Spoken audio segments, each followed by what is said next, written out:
Right, the story is about Barry. He's my favorite bariatric person I could possibly think of, and the best story. So one day he's in a complex care setting. It's me and another person trying to get him up, and the man, I'm not kidding, weighs 500 or 600 pounds easy. He overflows in his bed. He can't even move side to side. He just kind of is there. And so we get him ready in the morning, get him dressed for on the toilet, ready for bed. The sling can barely hold him, let alone the machine, like the lift part.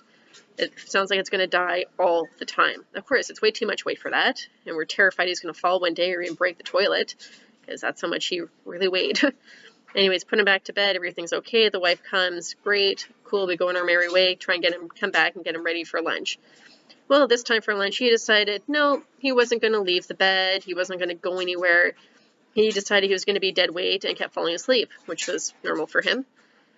And so that became a problem, because usually it takes at most a few minutes to get someone up and going and into the room. It doesn't take long, of course. We tried easily 15, 20 minutes with just 2 people. It became an issue. Got our nurse to help. She's like, no, there's no way we're going to do this. Like, no, we need more people. So she calls out to the other floors, hey, we need some help. It shouldn't take long. So lo and behold, all the nurses show up, and maybe 1 or 2 Care-Aides if they can afford it. And so they all come down. So by the time this happens, there's 6 or 8 people trying to get Barry up enough to put a sling under him to get his ass right to lunch, because now it's been like half an hour, because it takes a few minutes to, get everyone down there and writing a plan. Then he's not moving. He decided, nope, this is nice to have all these ladies, but no, it's not moving. So we baited him with a sandwich. We thought, you know what, food is his #1 thing in the world, clearly, and that's very true. So we got a sandwich. We're like, hey, Barry, come reach the sandwich. So another nurse stood at the foot and held this tiny little sandwich. Okay, come on, let's move forward. Girl, you're almost there. Just kind of quickly putting his hands like a tease. This went on for a little while, but it was enough to get him up a little farther to put that thing safely. But at no point should that take 6 or 8 people to bait someone with a goddamn sandwich to get up to then go for lunch again. It was ridiculous. It should never take that long. It took for sure half an hour easy to get all those people down there and get him up and going.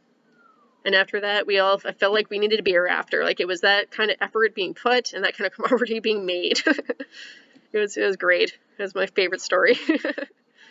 And then it turns out later on, we discover that the wife is feeding him nothing but chocolates and goods and sweets. And of course, he already had diabetes. Do you think they were sugar-free chocolates? Of course not.